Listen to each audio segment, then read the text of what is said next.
the crime that shook humanity. The chamber of the Galaxy Council was larger than any human cathedral. Its walls shimmered with silver light, and its ceiling stretched so high it looked like the sky itself. Delegates from dozens of alien civilizations sat in curved rows, their faces cold and unreadable. In the center, a small platform glowed. On that platform stood a single human girl. She was young, no more than 16, dressed in plain clothes, her hands bound with glowing restraints. Her face was pale, but her eyes held defiance. The council chamber was silent, but the silence was heavy. Everyone present knew what was about to happen. The council speaker, a tall creature with a body of crystal and a voice that echoed like bells, raised one long hand. "Humanity has broken the laws of the galaxy," the speaker declared. "This girl is guilty. Her life will end here, as a warning to her species." Gasps and murmurs filled the chamber. Some alien delegates nodded with satisfaction. Others simply watched with curiosity. To them, she was just another weak creature from a small blue planet. But she spoke. Her voice was small, but it cut through the silence. "I did nothing," she said. "You know this. You are not killing me for justice. You are killing me because you fear humanity." The delegates shifted uncomfortably. The words of a child carried a truth many did not wish to hear. For centuries, the galaxy had looked at humans as fragile, clever, but unimportant. Yet whispers had always traveled between the stars. Whispers of Earth's hidden strength. Whispers of wars humans fought long before the galaxy noticed them. The speaker's crystal face glowed brighter. "Silence," he commanded. "The sentence will be carried out." 2 armored guards moved forward. They lifted strange weapons, ancient devices used only for executions. The girl stood straight, her head high. She did not cry. She did not beg. In the shadows of the chamber, a small group of human diplomats watched, powerless. Their eyes were filled with horror and rage, but their hands were tied by law. They could not stop what was happening. "Not here, not now," the weapons fired. A burst of white light filled the chamber. When it faded, the girl was gone. Only ashes remained on the glowing platform. The chamber stayed quiet. Some aliens nodded with approval. Some smiled. Others looked away. None of them saw what that moment had truly set in motion. The humans left the chamber without a word. They returned to their ship, silent, pale, and burning inside. The galaxy believed humanity would grieve quietly, that they would bend their heads, obey, and remain small. But grief was not the only seed planted that day, it was rage. On Earth, when the news spread, the world stopped. Screens in every city showed the girl's face. People in villages and great towers alike watched the moment of her death. Billions of humans felt the same sharp wound in their hearts. The air itself seemed heavy with sorrow and fury. In the great cities, candles were lit. In small towns, church bells rang. In hidden military bases, soldiers stood in silence, fists clenched. Across the oceans, leaders spoke no words. They did not need to. All of humanity already understood what had been taken from them. The aliens believed it was finished. They believed the death of one human meant nothing. They did not know the truth. For humanity, one life meant everything. In the following days, alien envoys mocked Earth. They sent messages filled with arrogance. "You will obey," they said. "You will not rise against us. You're too weak," but Earth gave no reply. The silence of Earth was not surrender. It was something else, something far more dangerous. Beneath the surface of the planet, far below mountains and oceans, doors that had been sealed for centuries began to open. Caverns larger than cities lit up with blue light. Engineers who had waited their entire lives for this moment began their work. Machines older than memory roared to life. The girl's death had awakened, something the galaxy had forgotten. The silence of Earth was the silence before the storm. The Galaxy Council returned to its business as usual, never realizing the mistake it had made. In their arrogance, they thought they had shown their strength. They had no idea they had only shown humanity why it must rise. And in the deep halls of Earth, where dust covered forgotten metal, an old voice whispered again, "Awaken the fleet." The story of the girl's death would be remembered for centuries, for it was not only her end, it was the beginning of humanity's answer. The silence before the storm, the galaxy expected chaos. They expected humans to shout, to demand, to riot against the Council's judgment. But when the human girl was gone, when her ashes had cooled on the execution platform, Earth did not scream. Earth went quiet, The silence made the galaxy nervous. Alien news channels replayed the scene again and again. Some hosts laughed, calling humanity broken. Some argued that Earth would now fall in line like all the weaker races had done before. Yet, hidden in their voices, there was unease. The silence did not sound like defeat. It sounded like waiting. On Earth, cities carried the weight of grief. Streets once filled with noise grew heavy with quiet mourning. People still went to work, still bought food, still walked among the towers and markets, but their eyes held something new. Every person seemed to carry a secret fire. In schools, teachers spoke the girl's name with reverence. In factories, workers paused machines to bow their heads. Soldiers stood at attention in darkened bases, not because they were ordered, but because they knew the world was watching them. And in the highest chambers of power, leaders gathered in secret. The Great Council of Earth, presidents, generals, admirals, scientists, and elders, met in a room hidden beneath the ground. The walls were lined with black stone, and at the center of the chamber stood a long steel table. No cameras, no records, only voices.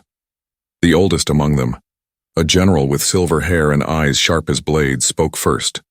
"The galaxy has shown its hand," he said. "They killed a child to make us bend. They think we are afraid." "They think wrong," another answered. Her voice calm but heavy. Silence followed. A silence that felt alive, heavy as thunder before a storm. Finally, one of the scientists leaned forward, his voice uncertain. "Are we truly prepared for this? To reveal what we swore never to reveal?" The general's gaze did not waver. "We are not prepared, but we are ready." Around the table, heads nodded. No one argued further. They all knew what must be done. Earth's silence was not surrender. It was a countdown. Far above, in orbit, alien patrol fleets circled Earth. Their commanders mocked humans openly. Reports were sent back to the Galaxy Council. The humans are quiet. They mourn but do nothing. They are broken. But within their ships, whispers spread. Some junior officers spoke in hushed voices. Why are they so calm? Why do they not rage? What are they hiding? Answers never came. And that was the danger. On the ground, deep beneath mountains, the hidden work began. Caverns long forgotten echoed with footsteps. Vast steel hangars the size of continents came alive with light. Engineers, their faces grim but determined, activated machines that had slept for generations. It had been centuries since Earth had built them. Ships designed in silence, away from alien eyes. Ships so massive and so powerful they had been locked away, because humanity itself had feared their existence. They were called the Forgotten Fleet. For years, the fleet was nothing but a myth whispered in secret. Even most humans did not know it was real. It was the kind of tale told by old soldiers at the edge of campfires. One day, if Earth is ever pushed too far, the ground will open and the old ships will rise. Now, for the first time, the myth breathed. Massive engines lit up, casting blue fire against walls of ice and stone. Hulls of dark steel covered in dust gleamed again under the light. Thousands of workers moved like an army of ants, inspecting, repairing, fueling. Pilots walked among the ships, placing their hands against cold metal, as if greeting an ancient beast about to wake.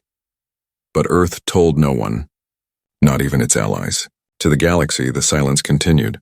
To the galaxy, Earth looked weak. On alien worlds, leaders debated. Some celebrated, declaring the humans broken. Others felt unease. One elder from a distant star, her skin covered in glowing scales, spoke a warning to her council. "You do not understand humans. They are not like us. When they lose one, they remember forever. When they are silent, they are planning." But her words were ignored.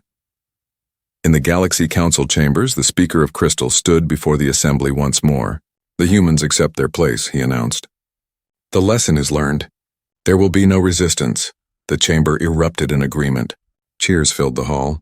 Only a few sat still, silent, their faces uncertain. Meanwhile, on Earth, deep beneath the oceans, another door opened. A door untouched since before most of the galaxy had even known the human race existed. The door groaned, metal grinding against stone, until it revealed another cavern. Inside, ships larger than cities waited in the dark. A voice echoed through the hidden chamber carried by the speakers built into the walls. Calm, cold, and steady.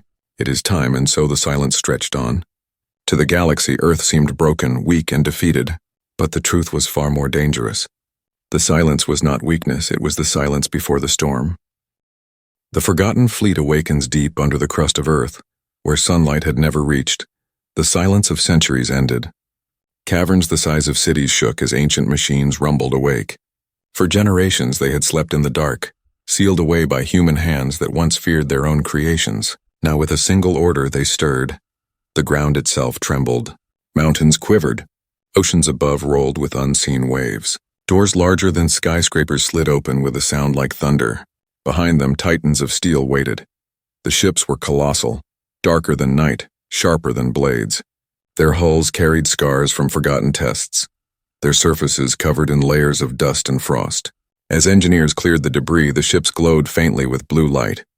Energy pulsed through veins of metal, running like blood after a long sleep. Inside one of the largest caverns, a ship that dwarfed the skyline of New York hummed. Its engines whispered at first, then roared, shaking the cavern walls. The workers nearby looked up with awe and fear.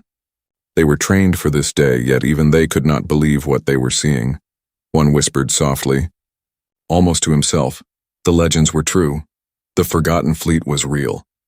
For decades, humanity had kept the secret buried.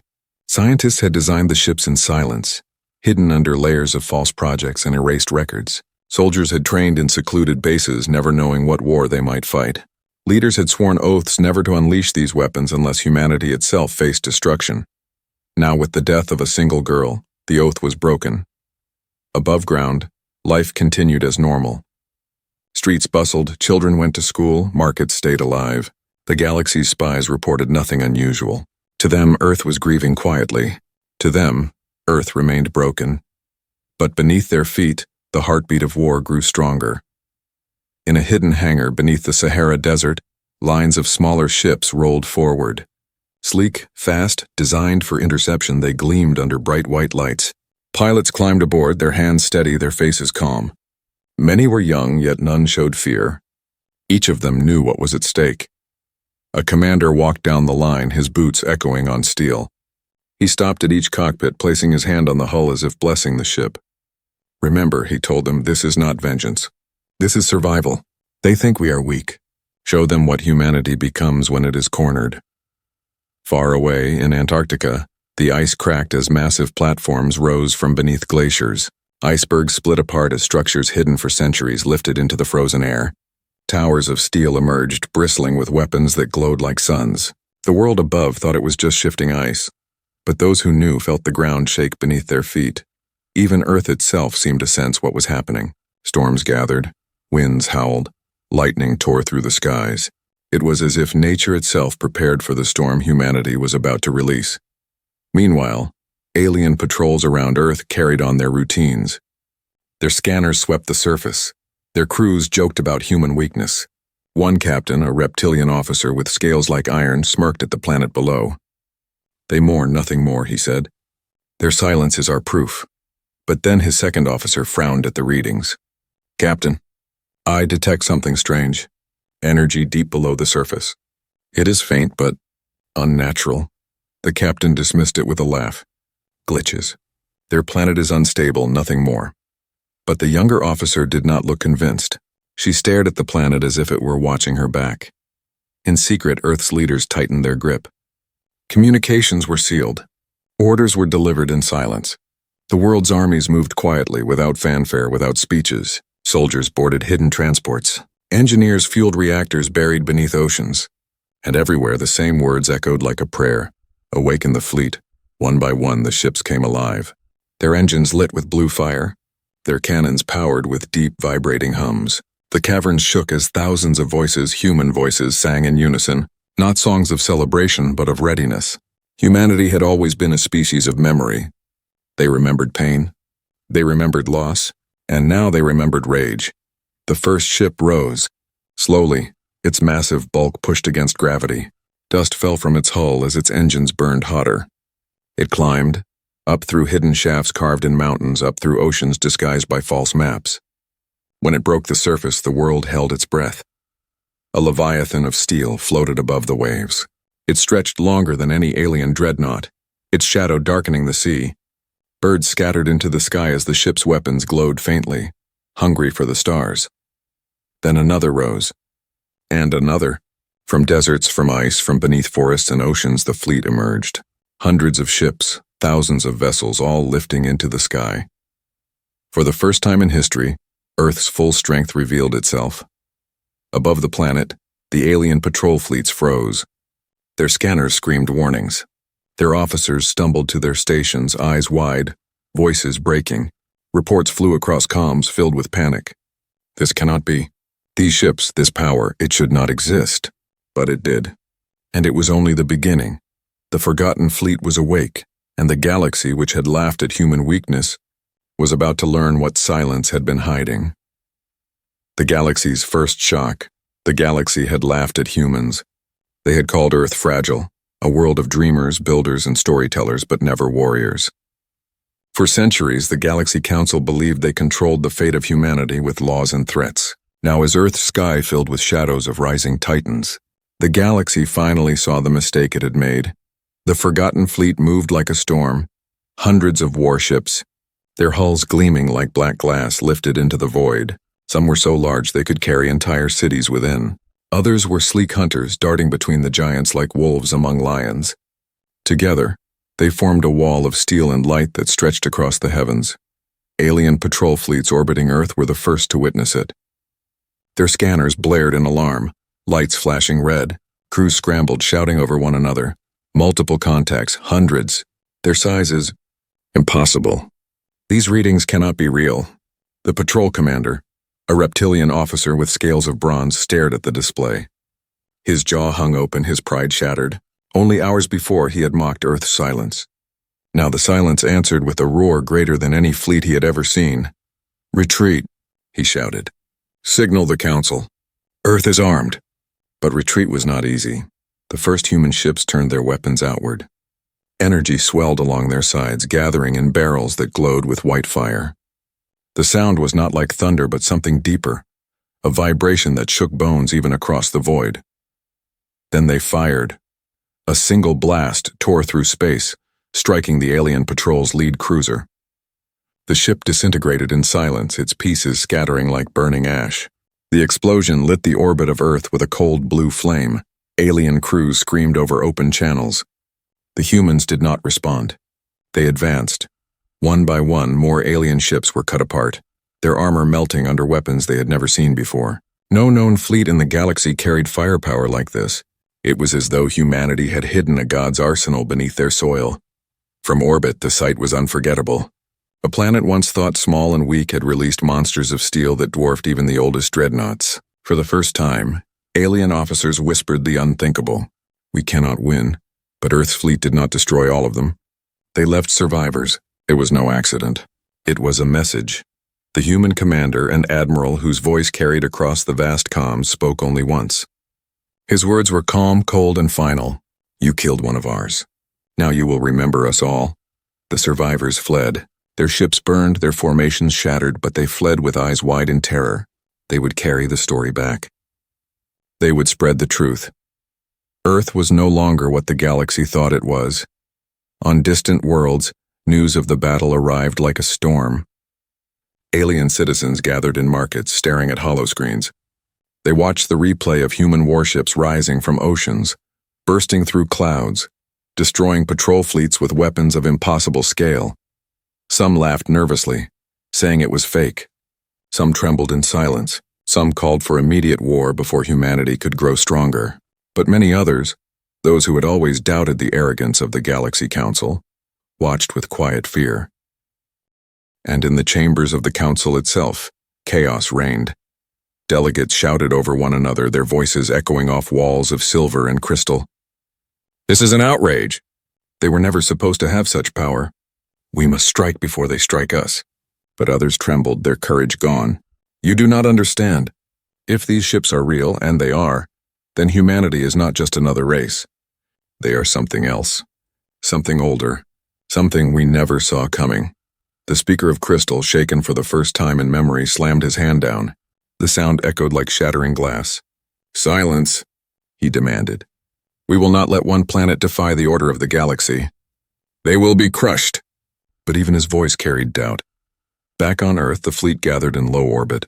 The ships hung like black stars above the planet, their shadows casting over continents. Billions of humans looked up from fields and cities, watching their protectors return to the sky. For the first time, Humanity saw its true face reflected in steel. Soldiers stood in formation inside the massive carriers. Pilots strapped into cockpits, their eyes fixed and calm. Engineers checked and rechecked systems, their hands steady despite the thunder around them. The girl who had died at the council was gone, but her memory burned in every face. Her death had become the spark for something the galaxy had not prepared for. It was not revenge alone. It was survival. It was the demand to be seen. The galaxy had given humanity no choice. And so Earth's silence ended. The storm had begun. The answer humanity gave. The galaxy had always believed it ruled through fear. Fear kept the weaker species silent. Fear kept the council in power, and fear kept humanity chained. But fear is fragile, and when one human girl was executed before the eyes of billions, the chain broke. Now Earth's fleet filled the void. The forgotten fleet stretched across space, dark titans lit with blue fire. Their shadows draped over Earth, reaching far into the stars. To the galaxy they looked like a wall of judgment, unmovable and unbreakable. In the command ship, Admiral Kieran stood with hands clasped behind his back. His face was calm, his eyes sharp, but in his silence there was weight. Around him, officers worked at glowing stations, their voices low, their movements precise.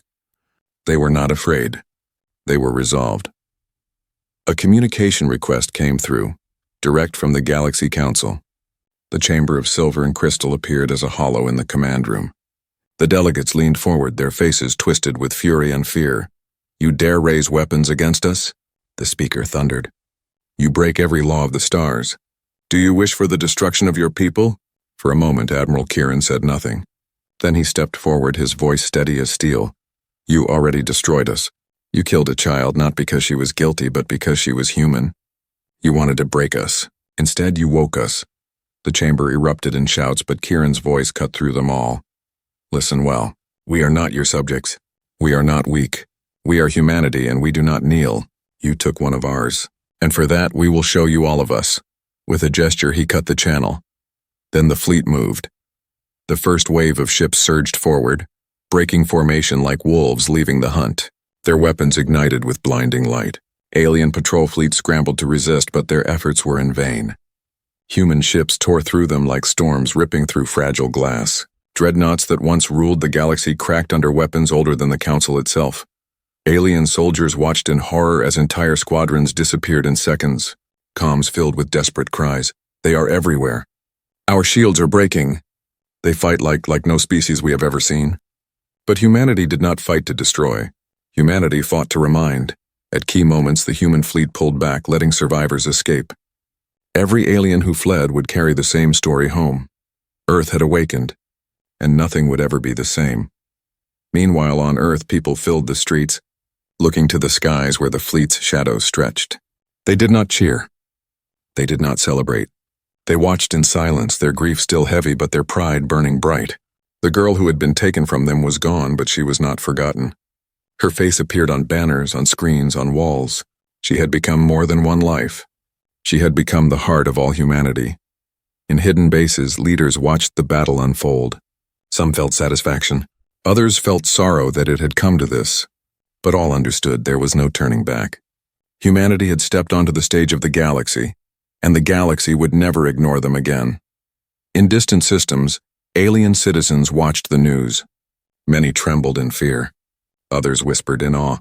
Some even felt hope, for they too lived under the Council's shadow. And if humanity could rise, maybe they could as well.